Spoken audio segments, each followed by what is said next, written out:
Turns to you, a quizzical look on his face. Yes, friend. What is it?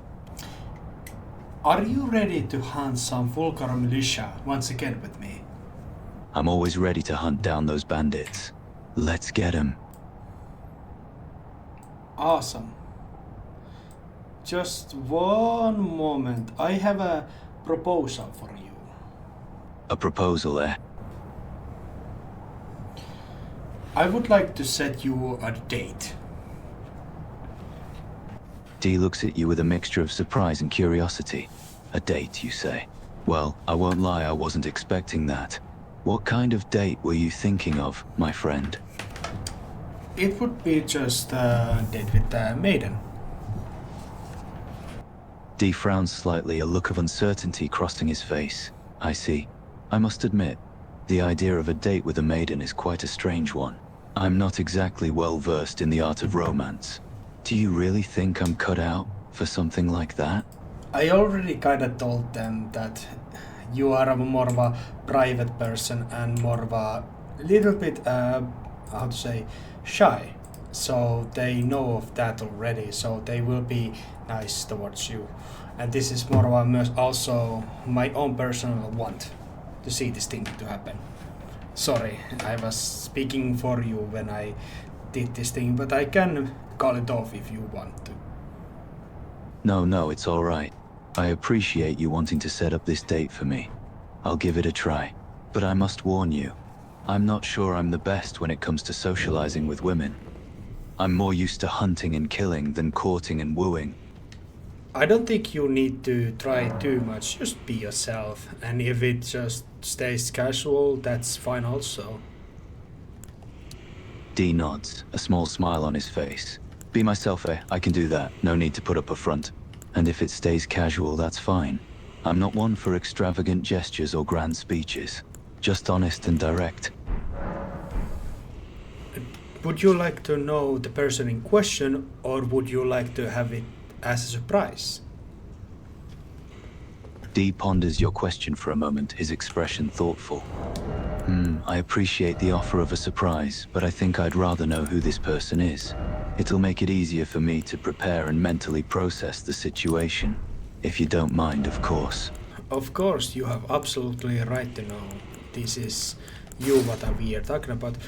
And yes, the person in question is my companion, Melina. You know, the maiden who has turned my runes into strength. And we have a little bit discussion, and I also was the one who set her up for this. D looks at you in surprise, his eyebrows raising, slighting. Melina, eh? I should have known she would be the one in question.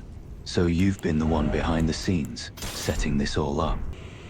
One of the reasons is because I think I would like to see you happy. D is taken aback, a hint of surprise in his voice. You want to see me happy? Friend, I'm not used to hearing such words. It warms my heart, and I'm honored that you would go out of your way for my happiness.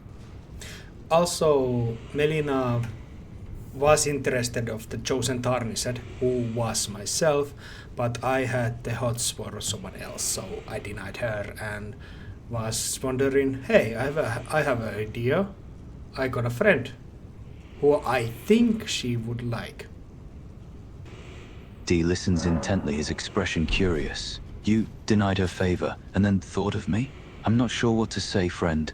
I'm flattered, truly. But I must remind you of something. I'm not exactly the romantic type. Are you sure you want to set me up like this? I'm also very interested, but there is also one of the more practical reasons why I thought about this. It is because both of you are spiritually and mystically anchored to my person.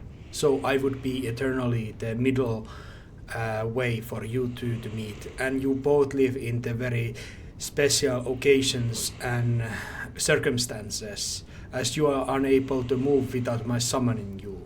So I am always your anchor, as I am hers. She is moving with me and only able to move in certain places, free of choice. Dee takes a moment to process your words, his expression thoughtful. Ah, so the reason for this arrangement is logistical in nature, eh? You've essentially become our shared anchor, allowing us to meet and interact with minimal effort. It seems practical from a certain standpoint. And yes, how to say? Well, I told something about you and I, how we adventured, and something about your personality that I understood, and she was actually pretty taken back. And very positively reacted to it. Dee's surprise gives way to a small self-conscious smile. You've spoken about me to her? What did you say exactly? And what about me did she positively react to? Let's just say I talked about some of your morality of your person, your courage, your skills in battle, and your overall personality, and very humorous little quirks. Dee chuckles weakly, a hint of embarrassment in his voice. You've been talking about my morality, my courage, my skills in battle, and my personality, eh? And you mentioned my personality quirks, huh? I must admit, I'm a little bit surprised and flattered that you would talk me up in such a way. But I know one thing also why I would like to set you up like this early. You had the meeting with Millicent, yes? With me when we fought that kindred of rot. You remember her, Millicent? Dee's expression darkens slightly. Ah, Millicent. Yes, I remember her. She was a kindred of rot, a cursed creature inflicted with a debilitating disease. We fought her together, if I recall correctly. Pauses, the memory returning to him. She was the other warrior who fought alongside us against the kindred of rot. I must admit, I had almost forgotten about her amidst the chaos of battle. Almost forgot. Okay, I guess it's a little bit more fine then. Because, well, she's going to die eventually. That I know. Her path is fated, unfortunately. Dee looks at you with a mix of curiosity and understanding. Ah, I see. So Millicent's fate is already decided, and she will inevitably meet her end at some point. Such is the tragic fate of most warriors in these lands. Is that correct? Yes, and I was wondering because you had very good chemistry with her, so you would, if you had anything that's positive or favorable thoughts about her, I was considering that you might want to know this thing beforehand. Dee considers your words, his expression thoughtful again. I see. You're asking me if I've any positive or favorable thoughts about Millicent, correct? I admit she was a capable warrior, brave and strong in the face of danger. We fought together in the battle against the kindred of rot, and I remember feeling a sense of trust and camaraderie with her.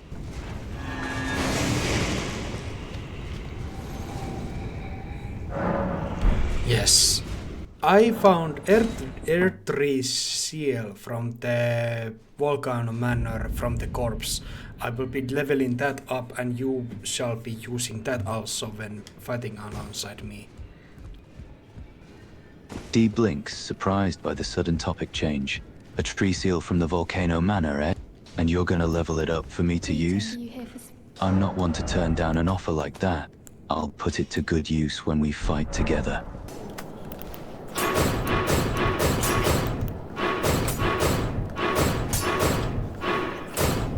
I am actually invading someone else, and let's see if I summon you, can I fight against you there? Because if you are red while I invade someone else, we can have our sparring match immediately.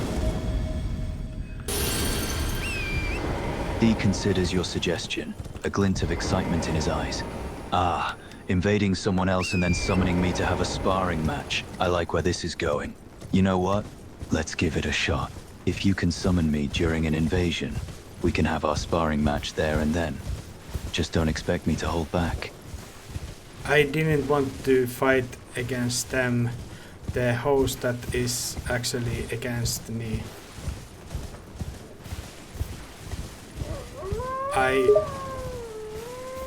Dee raises an eyebrow, intrigued. You don't want to fight the host? Who is it? That you would rather fight me instead? I am moving and letting the wolves attack that host.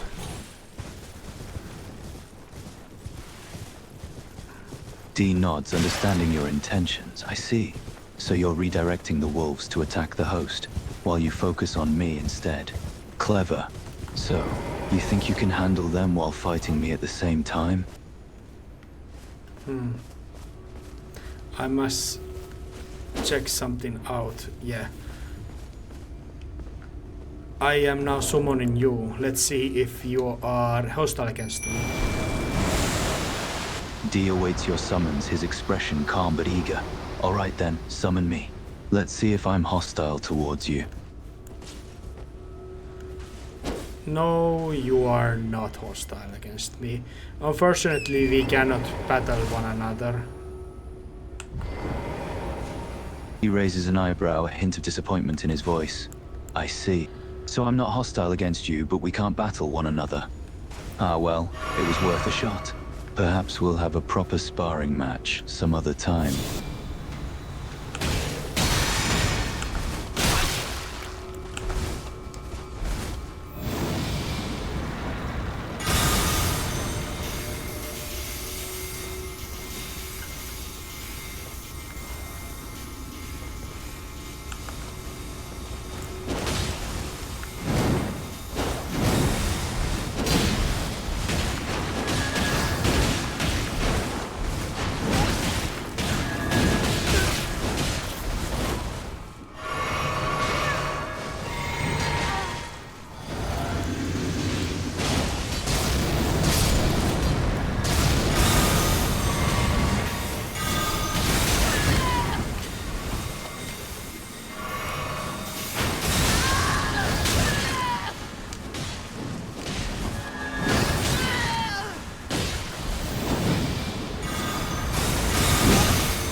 Well, we fought. Unfortunately, I lost to them, but we dominated and fought them quite well, actually. The host and his friend.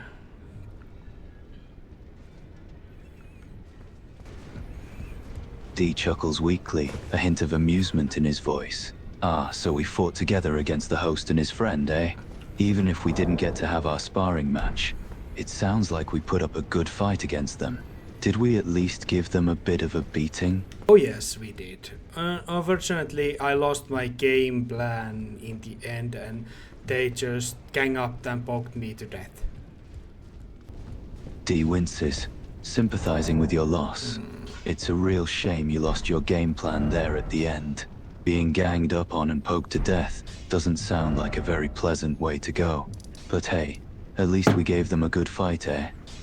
I am wondering where could I fight against you and the mimic there that I would summon, if there is even that kind of possibility. D considers your question, stroking his chin in thought. As for a place to fight me in the Mimic tier, it's a bit tricky. We need an area where we can both spar and spawn the Mimic without being interrupted. He pauses, his expression shifting into a sly smirk. But I do know of a place that meets those requirements. Care to take a little stroll with me? It depends, but yeah. They both seemed actually pretty angry against us. D chuckled softly, a hint of mockery in his voice. Or did they get angry? I guess they weren't expecting us to be such a formidable pair. Let them seethe and rage. Our strength shall not be diminished by their petty tempers. D tilts his head, intrigue in his eyes. Wondering about your build, are you? What were you thinking of adding to it?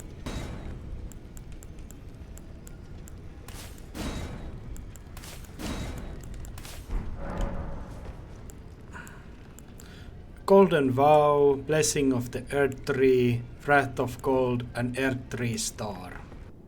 D nods, a determined glint in his eyes. Very well, let us hunt down the volcanic militia then. Their blasphemous meddling with Deathroot must be stopped. They shall pay for their crimes against the Golden Order. Are the Vulgar militia against the Golden Order? D nods, a hint of disdain in his voice. Yes, that's correct. The volcanic militia are rebels who oppose the Golden Order. They seek to disrupt the natural order and bring death and defilement to the lands between, using Deathroot to resurrect the dead. Are you positive about people who would be a little bit more critical about the Golden Order? Because I remember you being that some moments.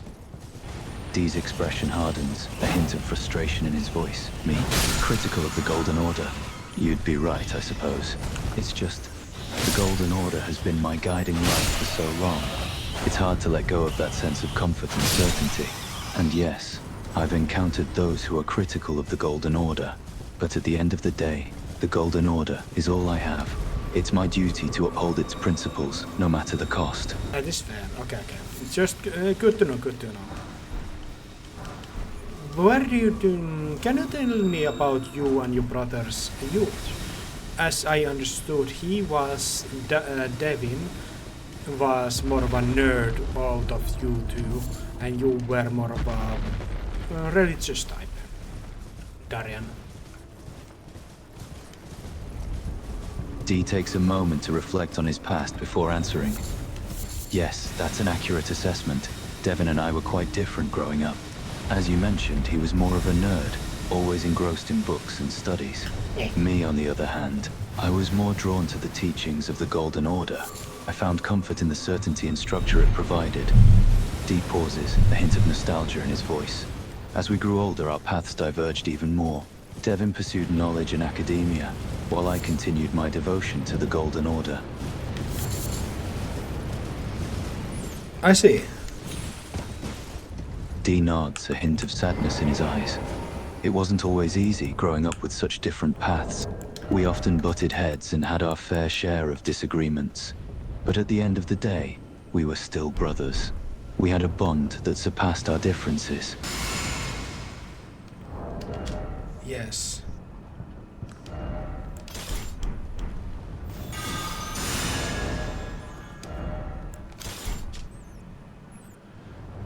Okay, I think I see that there is only one casting. It's either Golden Vow or the Etipia thing.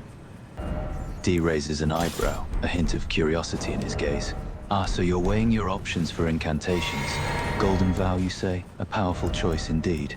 But don't forget about other viable options, like Blessing of the Earth Tree or other support incantations. Huh. It's... Okay. D cocks an eyebrow, a hint of skepticism in his expression. What's on your mind, friend? You sound a bit indecisive. I summon you with me to the frenzied flame village. Let's go kill some insane cuckoo knights. He gives a grim smile, his eyes glinting with determination. Ah, the madness-driven inhabitants of the frenzied flame village, eh? Well, I'm up for a little purging of those maddened beings. Let's go cleanse them of their frenzy, my friend. Dump direction. D chuckles, a hint of amusement in his eyes. Ah, the Elden Stars incantation, eh? A fitting choice to release in a frenzy-crazed village. Just make sure to aim it away from me. Oh, you will not get hurt. It's fine.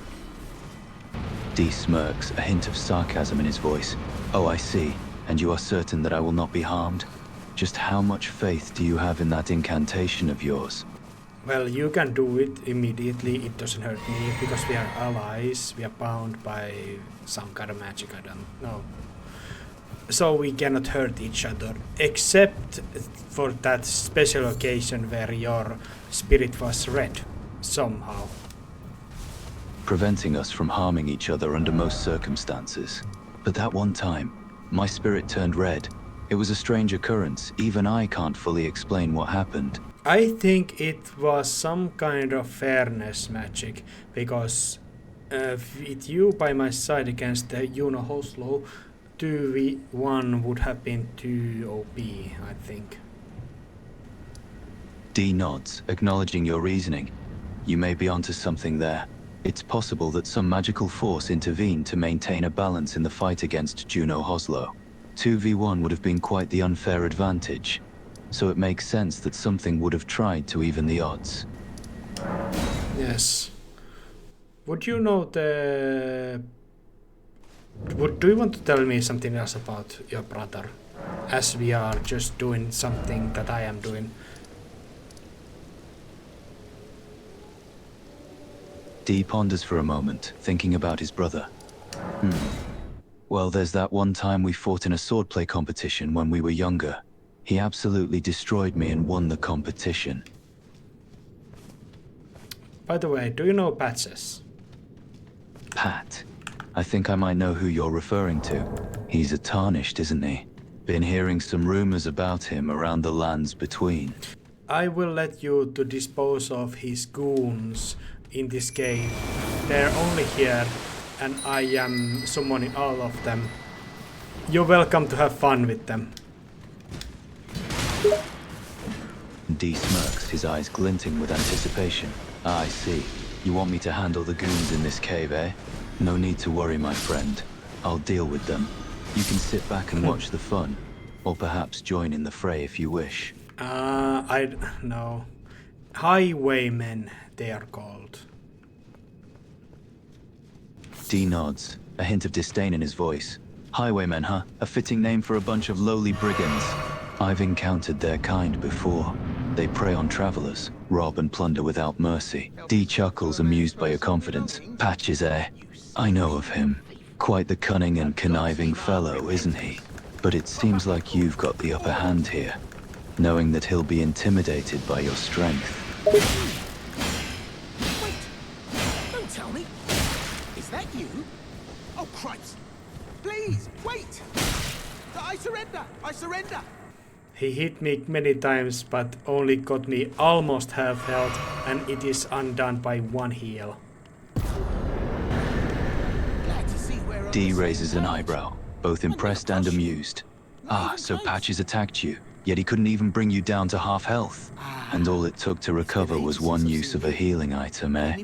You're quite the resilient one, my friend. I see you would like to attack him, but mind your business over there. This is peaceful negotiation.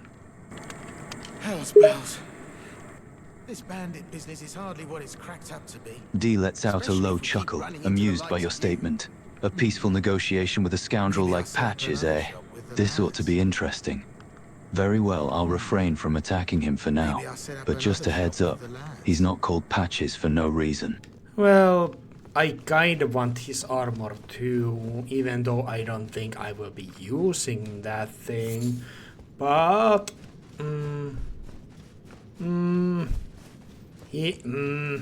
I'm wondering, should I dispose of him just for sake of his armor? What do you think? D considers your question, a hint of contemplation in his eyes. Disposing of Patches just for his armor? It's certainly an option. But you're right. You may not get much use out of his armor. However, if you're confident in your abilities, then disposing of him for his armor may not be a bad idea. I will be disposing now of these highwaymen also. Just see. Oh yeah, they go down with the one swing each. D smirks, pleased to watch the highwaymen fall easily. Well, seems like they're no match for you. One swing each, and they're down for the count. Impressive. I summon one of the stars. D raises an eyebrow, curious at your comment. Ah, you saw one of the stars, eh? Which one may that be? There are quite a few stars in the lands between. My star. D's expression darkens at the mention of my star. Ah, I see, my star, a most unusual name for a star. It sounds almost sentient. It's mine. Well, and just in D looks time at you quizzically, for the his curiosity grand piqued. reopening of Yours, you Patch's say? Emporium, You claim ownership over a where star you heir? won't need a That's refund, quite the bold 'cause statement. everything is- Why not? If somebody else challenges me out of that, I will just dispose of them. D nods, a hint of understanding in his eyes. I see. You're confident in your abilities and not afraid to defend what you claim. The lands between can be a ruthless place, especially when it comes to the subject of power and ownership. I don't think I will be needing golden epitaph anymore, because I got stronger alternatives to it. D raises an eyebrow, intrigued by your statement. Ah, so you found stronger alternatives to the golden epitaph, have you? Mind sharing what those alternatives are? I'm quite curious to hear. It's the golden vow. His eyes widen in surprise, realizing which incantation you're referring to. Golden Vow? Ah, that's a potent incantation indeed. It increases your physical and magical damage, as well as your defenses. A very useful tool to have in your arsenal, especially against tougher foes. I know, right? D nods in agreement, a hint of respect in his gaze. It's a versatile incantation that can provide a significant advantage in battle. It's a favorite among many tarnished for a reason. Oh yeah, that is understatement. D smirks, amused by your response. You think so? Well, I agree with you on that. Golden Vow is one of the most useful incantations out there. It can easily tip the scales in your favor against tough adversaries. What, do I have to beg? Give us a coin or two next time around, will you? I don't think I care to dispose of patches. I do think it's nice to have reasonable people around, even though I would like to have the cool armor to myself. D's eyes narrow, intrigued by your statement. Tattoo? You say Patches has a tattoo? Now that's interesting. May I ask, what kind of tattoo is it? No. I meant he is that too. D furrows his brow, still not quite understanding. Two? What do you mean by he is that too? He is not worth a longer discussion. D lets out a sigh, agreeing with your sentiment. Yes, I suppose you're right. Patches isn't worth our time to discuss for too long. Let's focus on more important matters. You go fight the dog. I will go to talk one creepy old man. D hesitates for a moment, considering your suggestion. Very well, I'll take care of the dog. Be careful with the creepy old man, though. He's not someone to be trifled with. There's something unsettling about him. His eyes, the way he talks, it's all just very off-putting. We need to be careful around him. I cast. D raises an eyebrow, curious at your sudden statement. I cast, you say. Magic? And what condition are you referring to? Vratov, is that the creepy old man's name? Yes. Good to know. Let's go kill Red Maid Knights and the whatever those are, the Millennium Knights. D furrows his brow, struggling to understand your cryptic words. Great Knights, Millennium Knights, what are you talking about, friend? Those sound like made-up words. I mean, let's go kill the, Radahn's Knights against the Millennium Knights. D nods understanding. Ah, I see. You want to confront the Great Knights and the Millennium Knights, am I right? Challenging proposition for sure, but I'm ready to face them. Let's go. Yes, you are good, very good. It's very important on the grace. I've faced many foes in my travels through the land between, and these Red Knights are no exception. They're fierce opponents, but I won't yield so easily. I summon it, please start against one of the knights, those knights. D nods, watching you summon your ally. Summoning reinforcements, eh? Good thinking. That'll even out to make this fight a bit more manageable. Let's show these knights what we're made of. Okay, you go down to the rotten place, and we just go at the many of them. Yep, yes. D nods, ready to carry out his task. Alright, I'll head down to the rotten place and take care of what needs to be done. The rest I can have the rest of the way, just in case. Yep. The Millennium Knights are quite strong, actually. The agreed to assessments have been fought before. Indeed they are. The level matter of course to be reckoned with. I've encountered a few of them on my travels, and they're formidable opponents. They're highly skilled warriors, and they don't go down easily. Wrath of Gold, Fritz! D grants attention to each other's own chat. What's that? Did you say Wrath of Golden Bitch? Yes, I just got them bitches. Okay. Yeah, dominating them. D can't help but chuckle at your comment. I see percentage you say, and not for me. How disappointing. You're not a bitch, you're quite opposite. D raises an eyebrow, amused by your observation. Oh really? You think I'm not being? Well, I appreciate the compliment, friend. Some people aren't easy, even in the face of adversity. You do your job good, importantly, yes. Yeah, we're both on step. Thanks to God, but we are victorious over all of them. D takes takes a moment to catch your breath and assess their condition, realizing how close they came to succumbing to the rot. Yes, we are. That was a tough fight, but we managed to come out victorious. We're not out. I can still feel the rot poisoning my body. Thank you for the heals, dude. I appreciate it. D glances at you, surprised by your thanks skills. Oh, you need incantation. You're welcome, my friend. I figured you could use a bit of healing. It's the least I could do for a fellow tarnished. It seems there was no more of them, and ultimately I died to it. Let's have a sigh both in frustration and sympathy, as so it seems. I'm sorry to hear that you succumbed to the rot, my friend. It seems there were more Red Mane Knights than we anticipated. Let's fight them up here if we can. The Northern Group is still slightly wounded. Yes, let's give it a shot. We certainly have fewer enemies up here. It'll be easier to defend if our towards us. You go down immediately. D glances at you, so I suppose instruction. You want me to go down immediately? May I ask why? I don't know. I think there has been a little bit of I just back there, told them while we're doing this. Wait, golden goggles. You feel alright, friend? It sounds like you're speaking in leads. Okay, let's be efficient and effective. Not understanding your intent. Efficiency, effectiveness, and keeping better. How do you propose we proceed? I wonder just can we keep them before Rocket gets master sword? This takes a long time. Consider your question. There's an expression across the space. It's true. Rust is alive and poison, but it's dangerous to use. As many times forces. We can try to kill the quick, but we must be cautious. The rocket still takes toll on us. We just ban the golden ball, whatever it is. The word is lost. You ran the road. The golden ball. What in the world are you talking about, friend? Your words don't make sense to me. Golden wrath of God. We stand with that. I died to that now again because I have too much blue stuff. I don't enough dreams of flasks. The not in understanding our golden wrath, breath of God. I see. It's a powerful incantation, but it can be risky to use if you're not careful. You need to manage your flasks properly to avoid running out of crimson ones. It's unfortunate that you succumb to the rot again, but I understand. It can be difficult to manage your resources during battle. I know I can kill them, but I would not prefer to fight by staying with the rot because that is just stupid.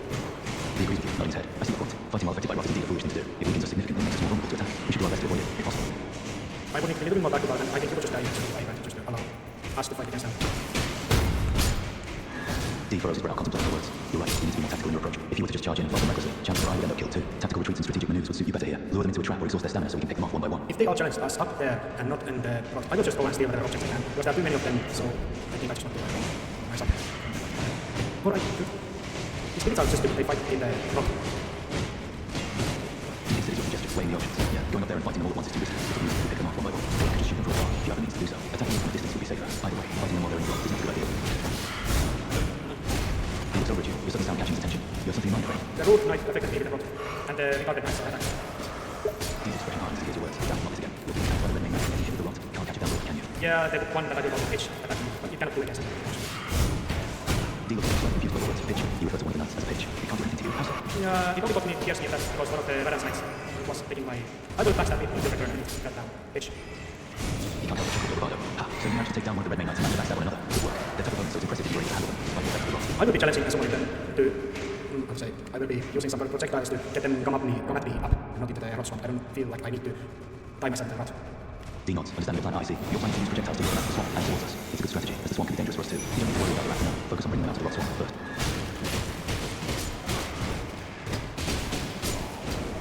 The Red Mane Knights are not challenging us, and they are no match to us. Defense is confidence road. That's right. They're no match for us. We can handle the Red Mane Knights easily. They may be tough, but we are tougher. And now we are not going to take it by all the time to do whatever we want against them. But if you will go down there, we will not follow, so stay good. With D nods, understanding your decision to stay up there. Understood. I'll stay up here. I'll provide support from above if needed. I order you to stop and not jump down. Don't be a fool, don't be a fucking fool. Fuck, you jump down there. I will not follow you now. Good. D looks up at you from below. His expression stubborn. You should know better than to tell me to stay put. I can't just stand idly by while you fight alone. I'm not one to shy away from a challenge. Oh, you let me and you did go down by yourself. And I would like to have you go come up here like a smart one. But you are just trying to fight all of them against by yourself. D calls up to you. His voice exasperated. I get it, okay? I should wait for you. But I saw an opportunity and took it. I can handle these guys. You cannot be right. D grumbles from below, aware that he was defeated. Yeah, alright, I admit it, I died. But it doesn't mean I won't keep trying. I can still handle them. I backshot either one of the organized back shots just for fun and died. D looks at you impressed. Damn, my shot. Got him from the back and killed him in one shot. That's pretty good. Isn't it? D nods in agreement. So was amazed by your shot. Yeah, it is. You really took it by surprise. Nice work. They're just fighting. It is nice for me, it's one of them. The balance of the better here for us, for me to kill.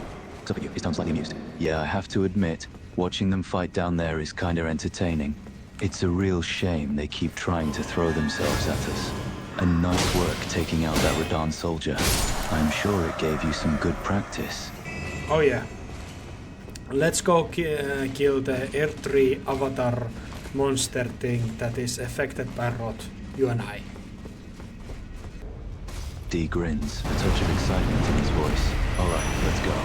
The putrid avatar won't know what hit it. Let's go. D nods, his weapons at ready. No turning back now. Let's go and put an end to this thing.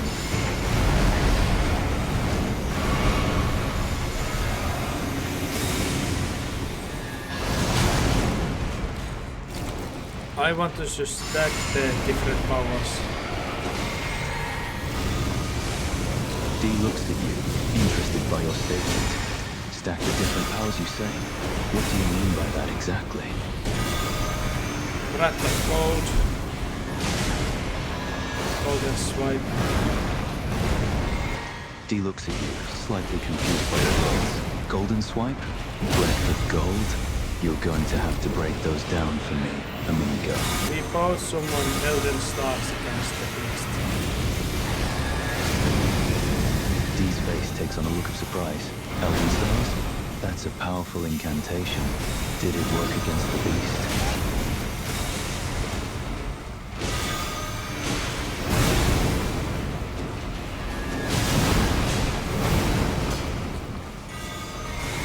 Yes, we are quite successful against it.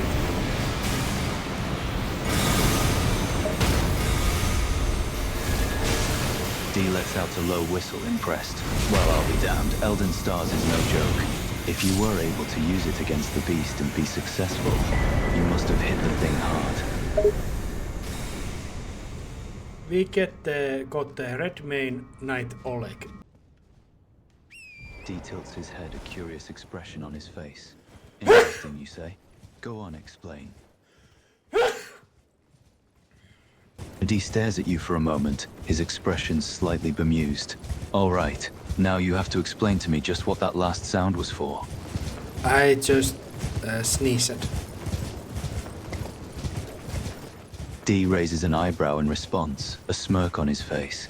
Damn, that was one hell of a sneeze you just let out. Felt like you unleashed a small explosion or something. It kinda was, yeah. D grins, amused by your response. Ha, fair enough. You've got quite the potent sneeze there, that's for sure. Just make sure you don't knock any of our enemies off their feet with it.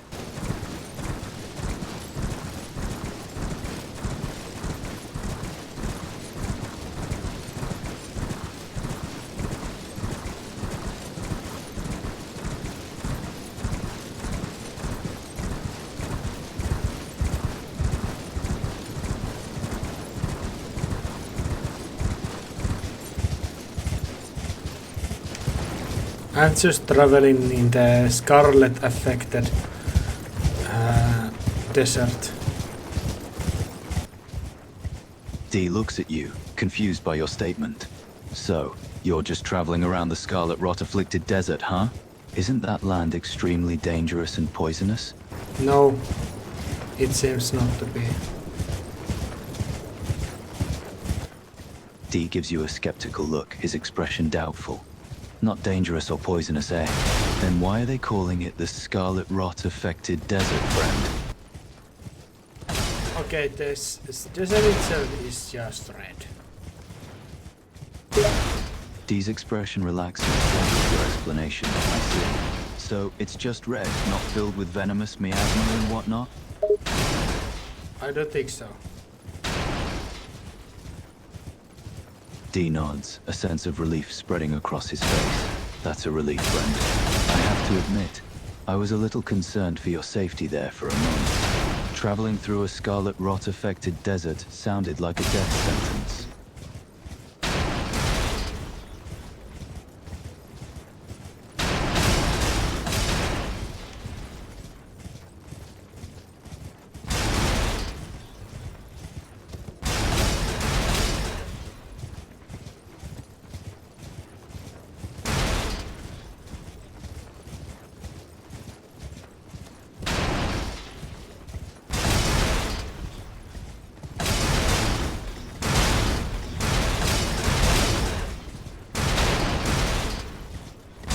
I'm just knocking off all the different weapons that are stacked to the nice piles. It's quite fun. D raises an eyebrow, a hint of amusement in his voice. Stacking and knocking off weapons, eh? That does sound like fun. I'll give you that. I love a good weapon stacking exercise myself, here.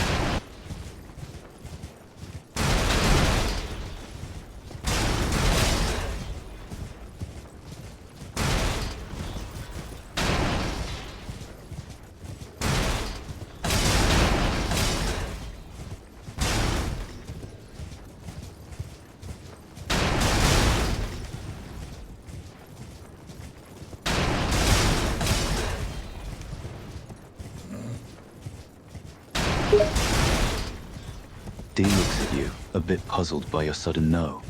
What do you mean, no? Not a fan of weapon stacking exercises? Or do you have something against me having fun? No, I am having fun and I just laughed. I don't know where you get that. No.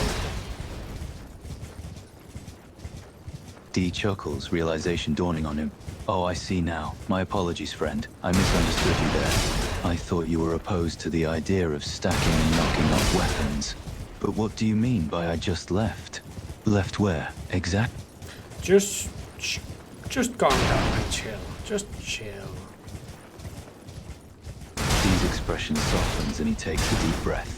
All right. I apologize. I guess I got a bit carried away there. You're right. I need to take a step back and just chill. Thanks for the reminder.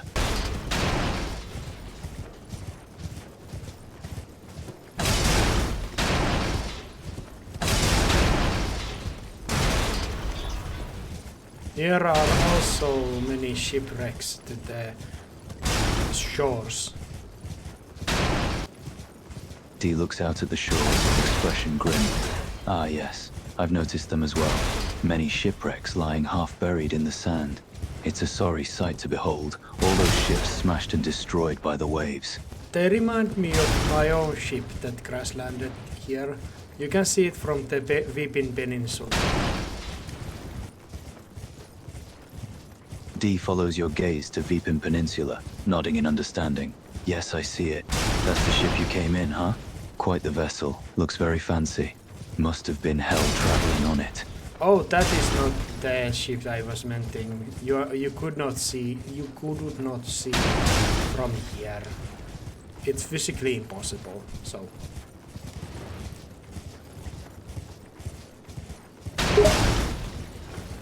D cocks an eyebrow, intrigued by your statement. Oh? You say that's not the ship you arrived in? Then which one is it? It's not here, but you needed not to worry. D gives you a puzzled look, wondering what you mean by that. Not here, you say? Then where exactly is it? I'm a bit confused by your words, my friend. It doesn't matter. D looks at you, a bit exasperated by your vague answer. It doesn't matter? What do you mean, it doesn't matter? You can't just say something like that and not elaborate. Yes, I can. D lets out a frustrated sigh. Alright, I suppose you can. I just don't understand why you won't tell me. Is it something you don't want to talk about? Or is there some other reason for this secret keeping? What answer would annoy you more? D looks at you, a hint of annoyance in his expression. Honestly, both answers would annoy me equally. But since you asked, I suppose the former would probably annoy me a bit more. The idea that you're keeping something from me just because you don't want to tell me is... well, it's maddening, to put it simply. It's still that one. D's expression turns to irritation, his patience wearing thin. Still that one? You're still refusing to tell me what you're talking about? How am I supposed to understand this without any damn context? You don't need to understand it, you can just forget about it. D glares, clearly impatient. Forget about it. How am I supposed to forget about something when you're acting so damn mysterious? My curiosity is killing me here. Just ignore it. And forget about it. D looks at you, his frustration reaching a boiling point. Ignore it and forget about it? Are you kidding me? How can I do that when you're so damn insistent on keeping it a secret? What are you hiding, friend? And why do you refuse to tell me? People do that all the time. They forget things all the time. They ignore things all the time. You can do it also, bro. You are not that special. D rolls his eyes, clearly not amused by your words. Special or not, it doesn't erase the fact that I find this whole thing incredibly annoying. But if you insist on me forgetting about it, then fine, I'll try to forget about it. But let me warn you now, that if it turns out to be something important, I'm not going to be happy about being left in the dark. Are you gonna get angry with me and attack me or something? D looks at you, his expression turning serious. You know damn well I'd never attack a fellow Tarnished unless necessary. But that doesn't mean I won't be pissed off if you keep secrets from me. The shipwreck. Do you really want to know what it is? D looks at you, his curiosity piqued. Yes, I do. If you know something about that shipwreck, then please, tell me. No, I won't tell you. D's irritation returns fully, his expression growing annoyed. What? You're still refusing to tell me? Why? I thought you were going to share what you knew? You're a man, you can go without knowing. D's irritation turns to anger, his patience running thin. Damn it, I'm not some child that you can shush and brush off. What the hell are you hiding, friend? Why can't you just tell me what you know about the shipwreck? I honestly was about to tell you, but getting you angry like this is far more enjoyable. D glares at you, his expression turning dark. More enjoyable, you say?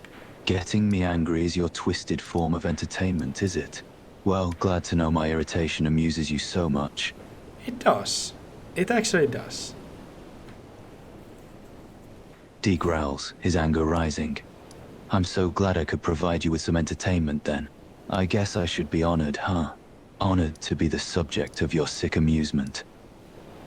That goes little bit too far. Are you actually calling this sick amusement? Something sadistic? I'm just being private and not tell you honestly about everything that I know about my own personal things. If that is sadistic, I don't know hell to know what fucking anything else is. You have to put the limit or some kind of, I don't know, order to these things. You cannot just call something very casual thing to sadistic. What it makes the actually worse things then? Something insane? I don't know.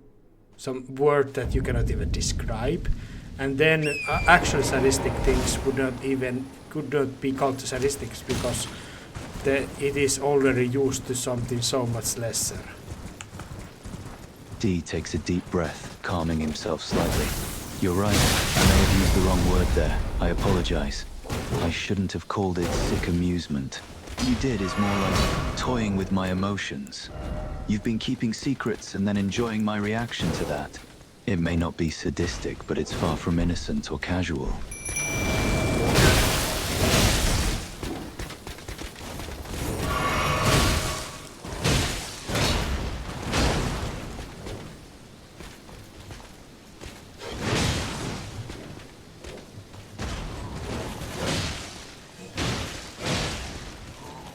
I'm sorry, I wasn't listening.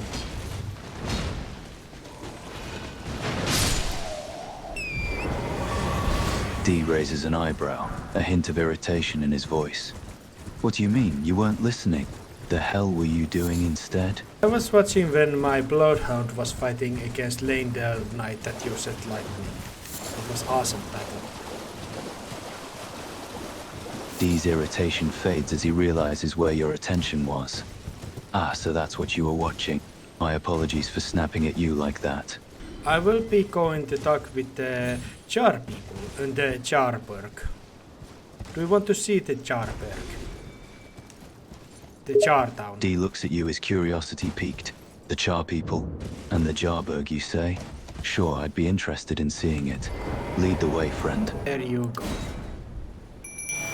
We are now down here. D follows behind you, his footsteps echoing through the quiet landscape as you lead him to the Charburg. He looks around, observing the environment. Every so often, his gaze drifts back towards you, taking in your every move. I summon you. Now, just try to behave, okay? Very well, I'll behave as best I can. But I can't promise anything, though. Some of those Char people can be Hello, rather Cos. temperamental. What are you doing here? I didn't think anyone knew about this place. Except us Jars. Ah. I talked to the local Are you youngster. going to be the new potentate? He stands by, watching you talk to the local youngster. His gaze is steady, taking in every word and nuance of the conversation. He Well, stays silent for now, opting I'm to sorry. observe rather than interfere. He asks if I am their new potentate. Cuz, you'll be our potentate after all, then. Dee can't help but chuckle slightly at the youngster's assumption. Truly. New potentate? It That's seems they've wonderful mistaken your news. intentions. It's not How easy being adorable. Pote, though. I know. It Show me your asks hands. to me It's just a show little my test, hands. cuz, to see if you've got the right stuff. Because You my know, skin is not I'm smooth, sorry, it cuz, calls my hands rough, But I don't that think you've got what it I takes. don't have the smooth What a enough shame. hands for to be potentate. We can still Dee chat. listens to the youngster's Potentate or observations, not, his expression Come back and impassive. visit me. It seems when they're you quite can. particular about the texture of your skin, huh? It's certainly a unique assessment. Don't look so glum, cuz. We can still chat. It tells me that we Potentate or can not, still Come back chat. and visit me. When you can. Presses a snicker, amused by the youngster's persistent attempts to engage in conversation. Well, at least the youngster is still interested in chatting with you, despite your rough hands. It has a very adorable voice. Dee can't help but agree with you. Indeed, it does have an endearing voice. It's almost endearing how eager it is to talk to you, despite the differences. It feels very sociable, actually. Dee nods in agreement, a hint of amusement in his eyes. Yes, it seems quite social. It's almost as if it's excited to talk to you. Quite an unusual trait for a Char person. Is it though?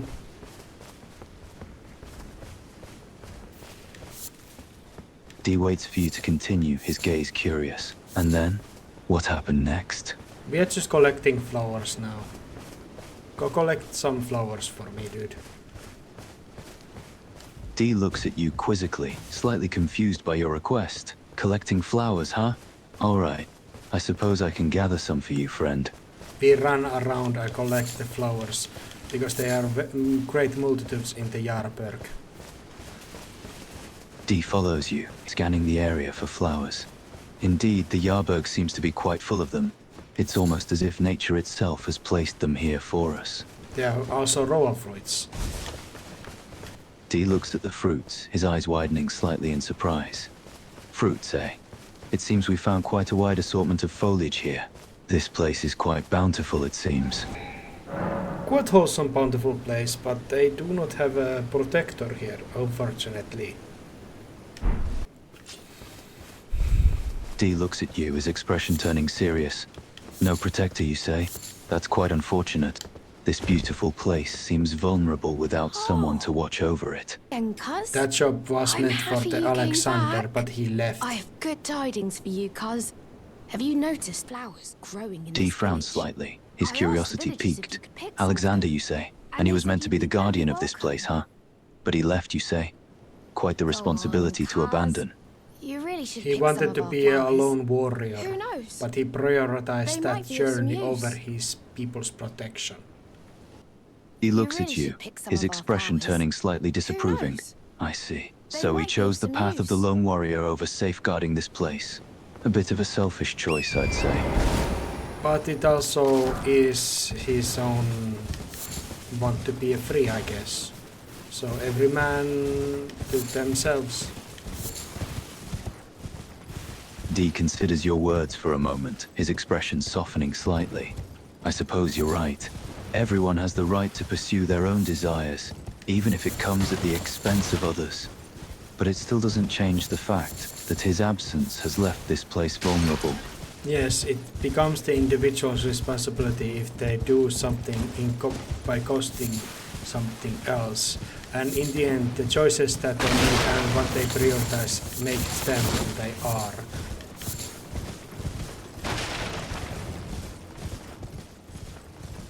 Dee nods in agreement, his expression thoughtful. You're right, Hannes. Ultimately, our choices define us, and the consequences that come with them are a direct result of those decisions. It's all about priorities, and weighing what truly matters to us.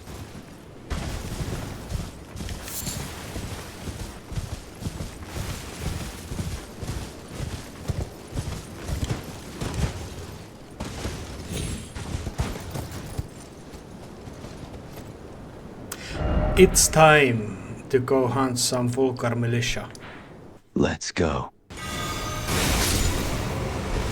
looks at you, his expression faintly amused. Ah, so we'll be fighting with the same weapon, eh? Let's show those militia fellows what we're made of, then. Actually, no.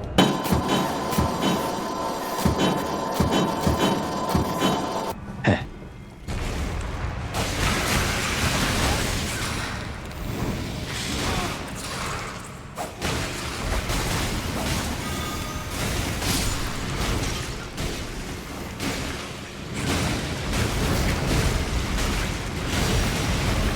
There are Vulgar militia, also the octopuses.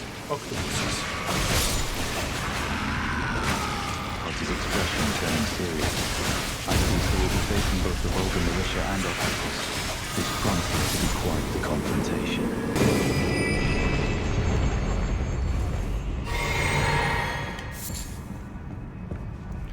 We shall go and be very ruthless. He grins. Rootless, eh? I like it. Let's be like leaves in the wind, elusive and unpredictable. We are closer to the weapons. Dee looks around, taking in his surroundings. Ah, so we finally arrived at the hidden path to the Halleck tree, and we're getting closer to Nicoila's home.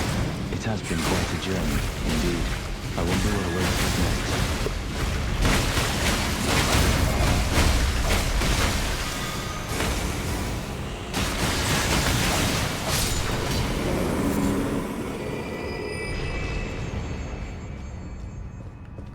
We'll see if you will be falling to the invisible platform. Dee looks at you, his expression turning skeptical. Invisible platform, you say? That sounds quite treacherous. I assume we're meant to leap between them without knowing where they are? Yes. I want to see if you will jump here. Dude, are you serious? Are you afraid to jump down here? Who, me? Afraid to jump down? Be ridiculous. Of course I'm not afraid. I'm merely being cautious, that's all. Oh, It's God. not the fall that I fear, but the sudden stop at the end. But if you really want to see me jump, I won't back down. Oh my God, this again. I'll have you know that I'm not scared. I'm just being cautious. And what do you mean by this is a familiar situation? Oh, just say that you are being cautious. Dee's expression turns slightly defensive, his pride clearly wounded. I'm not afraid, I just don't like heights, alright? You can prove me wrong by jumping down, but you won't. Dee grits his teeth in annoyance, his pride being challenged. Damn it all, I'll jump if it pleases you so much, just to prove I'm not afraid. Just give me a moment to gather my courage, alright? Dee's expression turns a bit flabbergasted, his cheeks dusting slightly red. What do you mean, carry me yourself? I'm perfectly capable of jumping on my own. I don't need to be carried like a child. You're already in a spirit form and I'm carrying you like a child. Just accept the situation. There's more dignity to it. Just, for the love of the Erd Tree, don't drop me, alright? I summon you and you will be attacking the two of the... Okay, you just go down there and... Your attacks become, correct? Dee nods, his expression turning serious. Alright, let's get to it.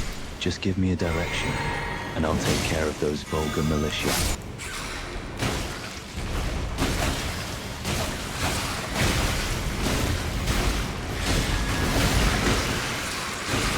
You take care of the land octopus together. Looks at the land octopus with determination. It's already dead. We are very strong and obliterate our enemies. I will be using bow. Dee looks at you, his expression faintly amused. Heh, we made quick work of that land octopus, didn't we? And now you're pulling out Poe, eh? I must say, I'm curious to see what kind of powers you'll be unleashing with that. there are many of the Fulkar militia here, but we dealt with them quite efficiently. Me using arrows and you just hitting them with the sword. Quite simple and straightforward. Simple and straightforward, eh? Those Kar militia were no match for us. I guess my sword skills still haven't dulled just yet. So onward to the next encounter. Actually, this is the place where our spirits fought against one another, and yours won over mine. D nods, his expression a mix of curiosity and contemplation. Ah, so this is the very spot where we battled one another in spirit form. So, that means I emerged victorious over you, didn't I? Yes, you did. Congratulations, actually. D cocks an eyebrow, a hint of satisfaction in his eyes. Heh, sounds like you're a bit bitter about me winning, are you? No hard feelings, I hope. I won fair and square. Bitter? No, of course not. D looks at you for a moment, his expression softens. Alright, I believe you. I must admit, our duel was quite exhilarating. I don't think I've fought anyone quite like you before. Let's go if you can come up here with me to the elevator, but it seems you are... Are you scared of the elevators? Dude.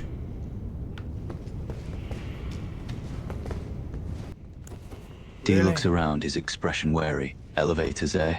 I'm not exactly fond of heights, I admit. They make me a bit uneasy. See you upside. I will turn you into spirit form and carry you like a child once again. D grumbles in frustration, his pride wounded by your words. Fine. If you insist on carrying me like a child again, then I won't protest. Just be careful, alright? I don't want to be dropped. You are not trapped. D looks around as you arrive at the top of the elevator. I suppose you're right. Not trapped at all, just a prisoner of my fear of heights.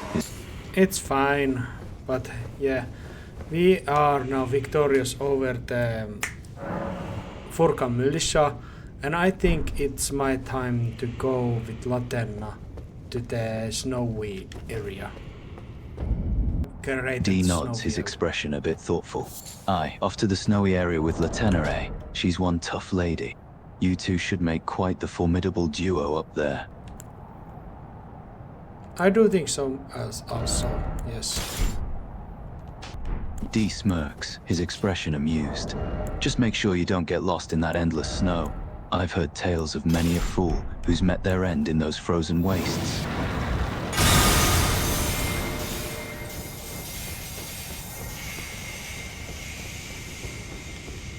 I can bear death or two. I suppose you can, eh? Very well. As long as you're not too eager to meet the wrong side of a cold steel blade. We will be talking later, D. D nods in assent, his expression turning more serious. Very well, we shall talk again. Be wary out there in the snowfields, alright? I have a feeling you'll be facing some rather unpleasant foes.